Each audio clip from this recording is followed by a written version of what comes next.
वजीर आजम शहबाज शरीफ से world bank के ग्रुप सदर अजय बंगा की मुलाकात। वजीर आजम ने मुलाकात पाकिस्तान के लिए सूदमंद करार दे दी। मीडिया से गुफ्तगू में अजय बंगा ने कहा, शहबाज शरीफ की तारीफ की। कहा, आपके वजीर आजम ने अवाम की तरजीहात को मद्देनजर रखा। वर्ल्ड बैंक पाकिस्तान की तरक्की का मुआविन है। पाकिस्तान में होने वाली इस्लाहात और इस्तेहकाम की कोशिशें काबिले तारीफ हैं। पाकिस्तान की मईशत के लिए बड़ी खुशखबरी। IMF ने $7 अरब कर्ज की मंजूरी दे दी। IMF एग्जीक्यूटिव बोर्ड ने $1 अरब 10 करोड़ की पहली किस्त जारी करने की भी मंजूरी दे दी। पहली किस्त 30 सितंबर से पहले मिल जाएगी। IMF से पाकिस्तान को 3 साल में $7 अरब मिलेंगे। 2024 के अख्ताम से पहले पाकिस्तान को कर्जे की दूसरी किस्त भी जारी होगी। माहिरीन मईशत कहते हैं, IMF बेल आउट पैकेज से पाकिस्तान पर बैरूनी अदायगियों का दबाव खत्म हो गया। $7 अरब के लिए IMF और पाकिस्तान के दरमियान जुलाई में मुआहदा हो गया था।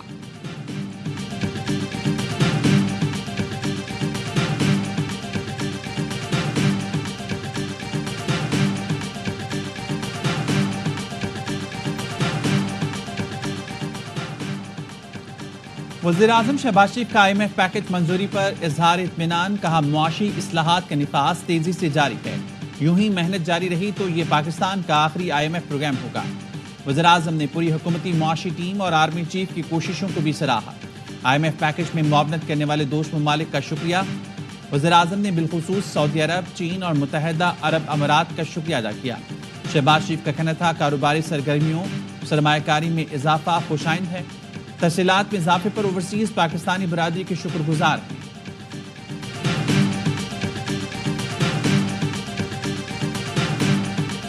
हमने एक बड़ी कीमत अदा की है to be in a fund program. Pakistan को इस ट्रेडमिल से उतरने के लिए अब ये तय करना चाहिए कि ये एक टाइम है, ये एक स्पेस है। IMF आपको ICU की टेबल पे से उठाकर सर्जिकल टेबल पर ले आता है।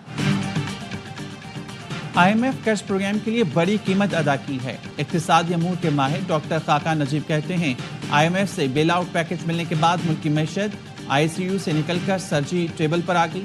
एनर्जी सेक्टर में सर्जरी तो करना ही होगी। गवर्नर स्टेट बैंक ने एतराफ़ किया, IMF कर्जे के लिए हुकूमत ने सख्त मुआशी पॉलिसियाँ अपनाई। जमील अहमद ने कहा, मुआशी तरक्की के मॉनिटरी पॉलिसी में लगाए गए तखमीने पर कायम है। रवा माली साल GDP 3.5% तक रहेगी।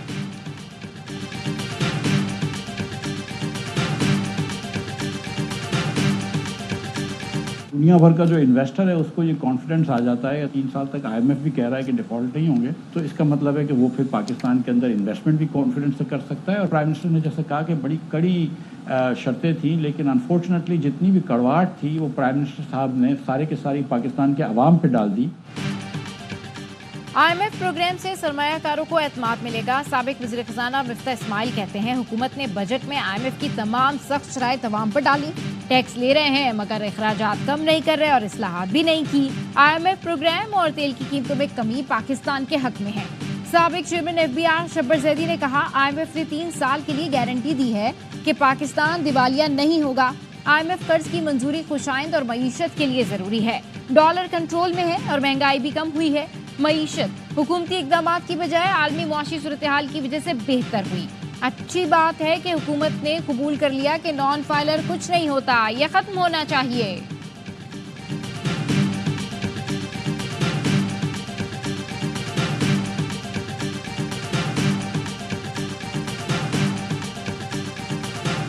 पंजाब की सरहद में आगे अगर कानून तोड़ोगे तो मुंह तोड़ जवाब मिलेगा। जो आवाजें ये मुझे कसते हैं, जो जुमाइनी जुमले ये बोलते हैं, जो कि वजीर आला है, वो जब आपके ऊपर इस तरह से बदतमीजी का इजहार करे तो वो कौम के बच्चों को क्या दर्श दे?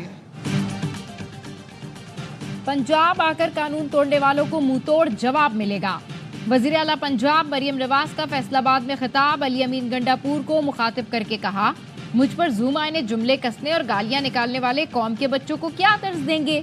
वजीर आला खैबर पख्तूनख्वा AK-47 लेकर दूसरे सूबे पर हमला आवर हुए, वैन के शीशे तोड़े। उनसे तय हुआ था 6 बजे जलसा खत्म करेंगे। 6 के बाद 2 पुलिस एहलकार गए और जलसा खत्म करवा कर वापस आ गए। 5 बजे के बाद दहशतगर्दों को घूमने नहीं दे सकते। इनके अपने सूबे में दहशतगर्दी के साथ भूख और बीमारियों का राज है। एक सफीर ने पूछा, सियासी इंतशार पर आप क्या सोचते हैं? नवाज शरीफ ने जवाब दिया, बचपन से देखते आ रहे हैं।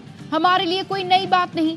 बिजली के बिलों में रिलीफ देने पर लोगों को मिर्चें लग गईं। पहली बार रिलीफ पर तकलीफ का सुना है।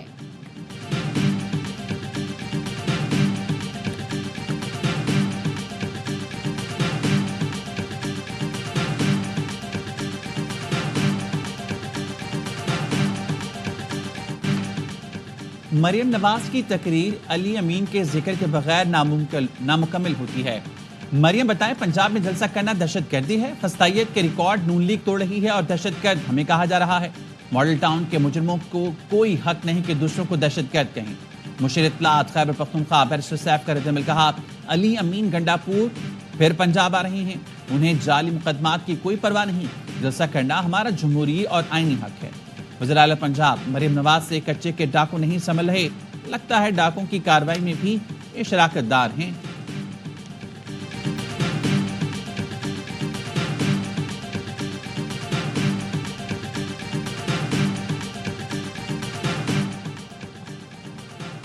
मौलाना फजल रहमान भी आईनी अदालत के हामी। सीनियर सहाफियों से गुफ्तगू में कहा, शहबाज शरीफ ने सिर्फ इतना कहा कि हमें सपोर्ट करो। ख्वाहिश है कि आईनी तरमीम इत्तेफाक राय से मंजूर हो जाए। किसी शख्स के लिए तरमीम के हक में नहीं। मुद्दत में तौसी मुफाद नहीं, जरूरत की बुनियाद पर होनी चाहिए। लड़ाई और डेडलॉक मनपसंद अफराद के लिए है। इंतखाबात में इदारों का किरदार मुल्क को मुत्तहिद रखने की अलामत करार नहीं दिया जा सकता। बलूचिस्तान और केपी में रियासत की अमलदारी खत्म हो गई है। 2 सूबे मुसल्लह गिरोह के कब्जे में हैं। एक सूबे से कौम परस, दूसरे से मजहबी जमातों को धांधली से बाहर किया गया। कौम परस अलहदगी की बात करें तो दाखिली मसला करार दे दिया जाता है। मजहबी बुनियाद पर कोई मसला हो तो इसे आलमी इशू बना दिया जाता है। ये दोहरा मयार क्यों?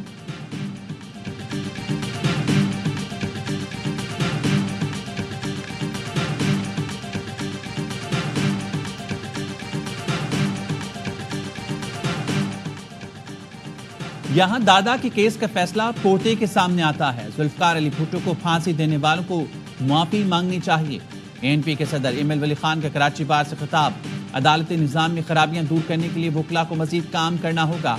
पाकिस्तान में बदकिस्मती से जजेस बोलते हैं, उनके फैसले नहीं बोलते। फारूक एच नाइक ने ऑफ द रिकॉर्ड में गुफ्तगू करते हुए कहा, आईनी अदालतें बना लेंगे तो कोई आसमान नहीं गिर जाएगा। चाहते हैं सुप्रीम कोर्ट अवाम के केस हल करे। जज भी मेरिट की बुनियाद पर लिखने चाहिए। चेक एंड बैलेंस होना चाहिए। पार्लियामान की कमेटी अवामी समात में जजेस की मंजूरी दे। अगर हम कोई गलती करते हैं तो अदलिया उसकी इस्लाह कर देती है। 100 बिस्मिल्लाह। अदलिया जब एक बहुत बड़ी गलती का मुर्तकिब हो जाए, आज ये तय हो जाना चाहिए कि जब एक ऐसा फैसला जो आईन से मुतसादिम तो कौन ठीक करेगा। आईन से मुतसादिम फैसला देने के बाद हमारी पीठ पर चाबुक ना मारे के फैसले पर अमल करें।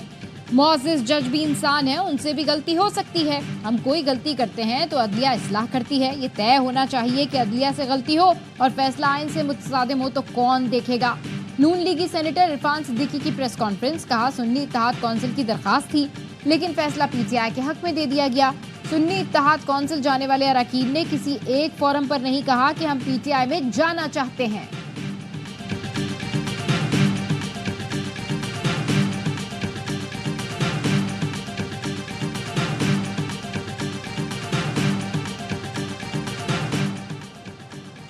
सुप्रीम कोर्ट के जजेस की जानिब से वजाहती हुक्मनामे के मामले पर रजिस्ट्रार ने रिपोर्ट चीफ जस्टिस को भिजवा दी। लिखा, वजाहती हुक्मनामे के मामले पर कोई कॉज लिस्ट जारी नहीं हुई। दरख्वास्तों के लिए फरीकैन को नोटिस भी नहीं भेजे गए। दरख्वास्त के सिलसिले में किसी चैम्बर में जजेस ने नहीं बैठे। फैसला अपलोड करने से कबल फाइल ऑफिस को भी नहीं भेजी गई। चीफ जस्टिस काजी फैज़ ईसा ने 14 सितंबर के डिप्टी रजिस्ट्रार के नोट पर वजाहत मांगी थी।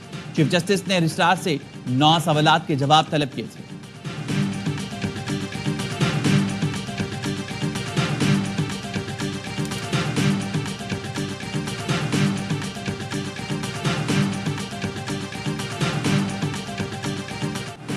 इलेक्शन कमीशन के 2 मेंबरान ने सुप्रीम कोर्ट के फैसले पर अमल दरामद की राय दे दी। दोनों ने कानूनी टीम की तजावीज़ से अदम इत्तेफाक किया।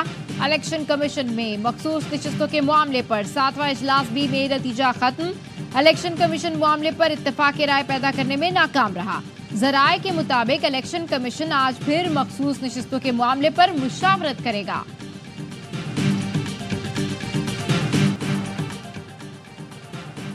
हुकूमत ने नॉन पायलट कैटेगरी खत्म करने का फैसला कर लिया। टैक्स गोशवारे जमा न कराने वाले गाड़ी और घर नहीं खरीद सकेंगे। तर्जुमान FPR मुख्तार मोहम्मद कहते हैं नॉन पायलट्स को इजाफी टैक्स देकर गाड़ी और घर खरीदने की सहूलत खत्म की जा रही है। नॉन पायलट्स के बैरून मुल्क सफर पर पाबंदी आयद कर दी जाएगी। महाना 50,000 रुपए कमाकर गोशवारे जमा न कराने वाले नॉन पायलट्स हैं। नॉन पायलट्स की सिम भी ब्लॉक कर दी जाएगी। और 35 रोजा वर्ल्ड कल्चरल फेस्टिवल कराची आज से शुरू होगा। सदर आर्ट्स काउंसिल अहमद शाह कहते हैं पाकिस्तान और बैनुल अक़वामी थिएटर, म्यूजिक, डांस ग्रुप की परफॉर्मेंस के अलावा फाइन आर्ट और वर्कशॉप्स भी शामिल हैं। मेहमानों को स्टेट गेस्ट की सिक्योरिटी हासिल होगी।